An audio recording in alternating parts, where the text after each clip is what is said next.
It's about 6:30 a.m. here, and I just kind of wanted to do like a real day in the life type of video. I usually wake up around 5-ish. I'll sit for about 15 minutes in silence, kind of meditate and just kind of go in word.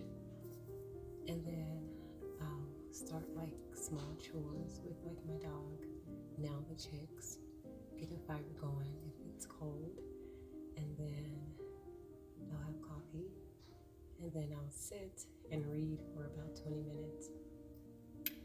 And after that, I'll pretty much get up and start getting my day started. I'll clean a little bit if it needs it, but for the most part, I don't really get my day started until about 8:39. So from 5 until like 8 a.m., I'm up kind of just sitting, reading, and going inward and just being. So today I'll take you guys around with me and show you kind of what a typical day looks like for me around here. Like, no shade. This is faithfully me. Like I said, I just woke up looking like a ragamuffin, but that's okay. So yeah, you guys come hang out with me and see what a day in a life looks like for me, and I'll share as much as I can.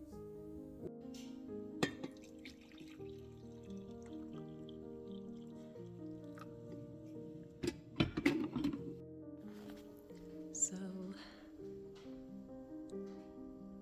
usually in the morning, the books that I really go to are up here, and right now I'm working on these 2 books. This book is actually so awesome. They're both so awesome. But this is my second time reading this book. I just recently started over, and it's just such a great book.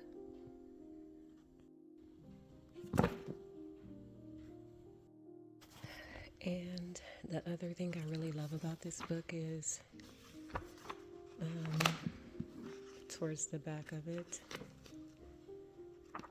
it's got all these poems, and I just love it. But yeah, this is my second my second time reading this book, and I'm choosing to do that because it's just such an awesome book. It's so awesome, it should be in schools.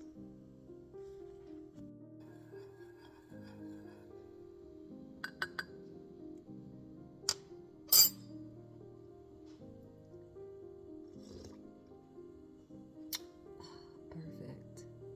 I love when my coffee comes out perfect.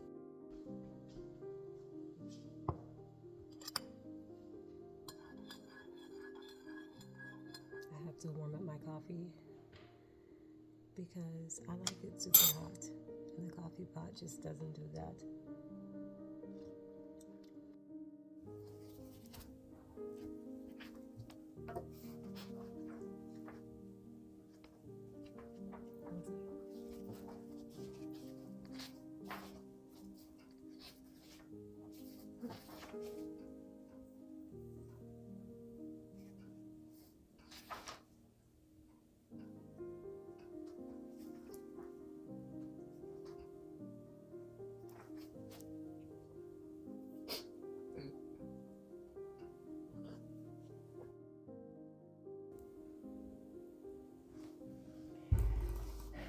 Some of this stuff is so interesting.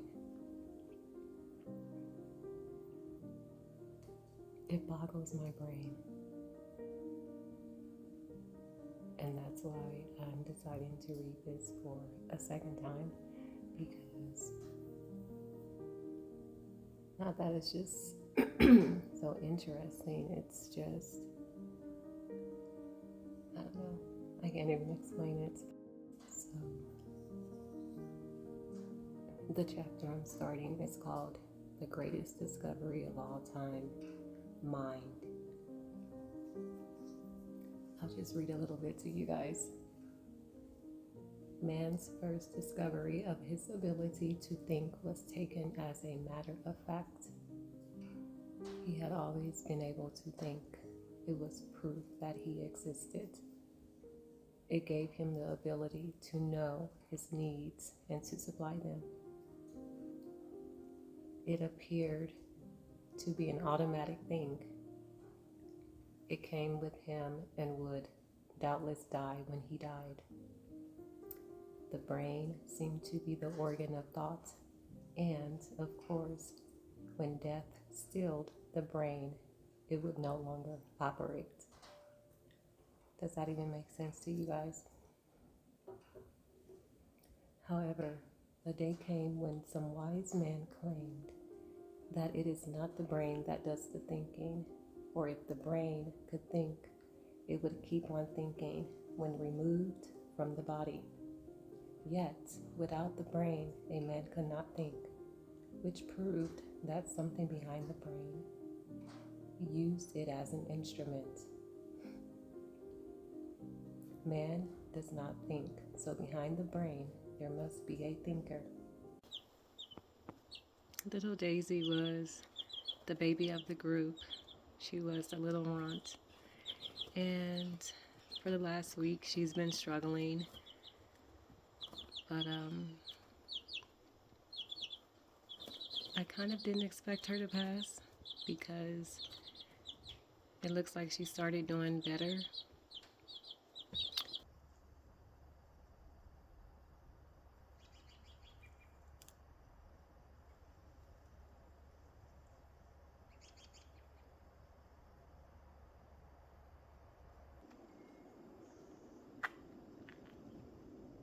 My little Daisy is in that little box, and I'm going to take her and bury her someplace. I'm going to bury her someplace on the property. I think I'll bury her by my favorite tree.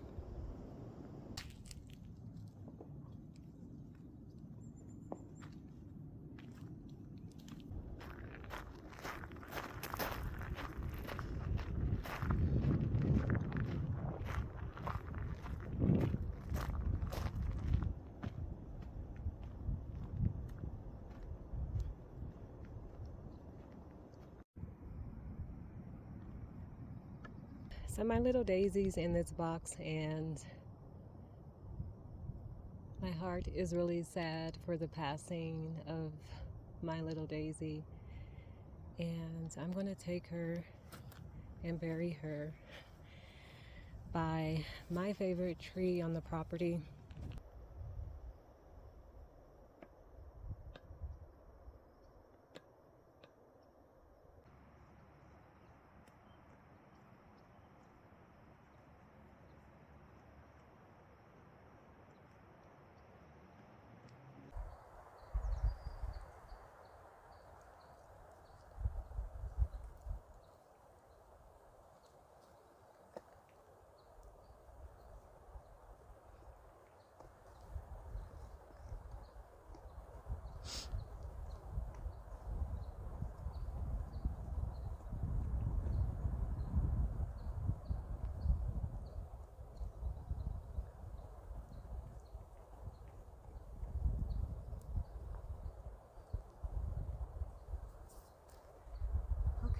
I'm going to put my little Daisy here next to my favorite tree on the property.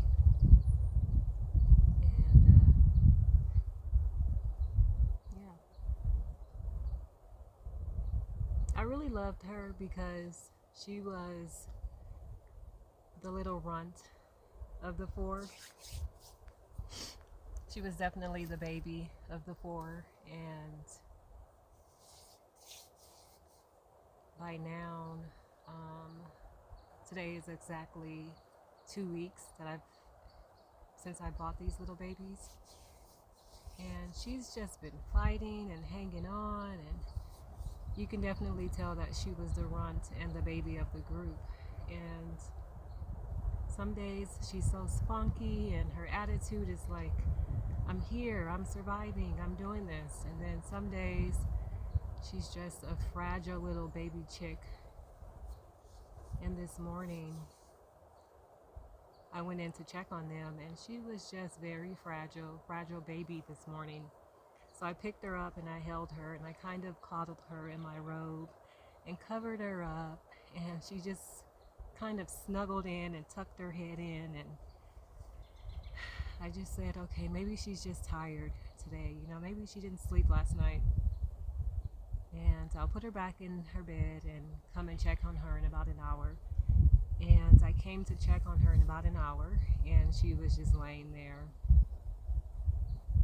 gone, which is so sad. And she's a little fighter. She's been fighting. But I don't know. I guess it was just her time. And I know to most people this is just a chicken or a chick, but to me it was more than that. I mean, there's life in these little birds and so much personality if you really sit, observe, and pay attention to them and just watch them. They're very interesting. At least to me they are. And yeah, like I said, I've taken a liking and a loving to all of the little chicks, but this little Daisy just definitely gravitated towards my heart. And I don't know if it was her fight, her struggle, or what it was, but the little chick just had so much fight in her. And I could see it every day. I mean, I check on these guys daily. I give them attention and I sit with them and I watch them. And this little Daisy, she would always just jump in my hand and eat from my hands. And she was just very present. And I don't know. Like I said, I know to most this is just a chick or a chicken, and people eat chicken for a living, and I get it. But my bond with these guys is totally different. So I'm gonna give her a proper burial, and that's why I'm taking time to do this, because she was my little Daisy. And if our energies collided and connected, she can feel the love I had for her. Well, if you do not want to see this part of my video, you can skip forward or just click off of it. I will show myself actually burying her out of the box and putting her into the ground.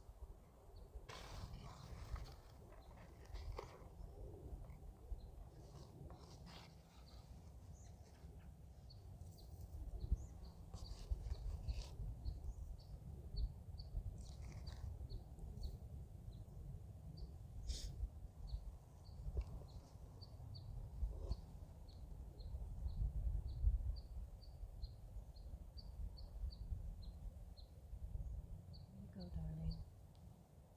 I love you. My little Daisy.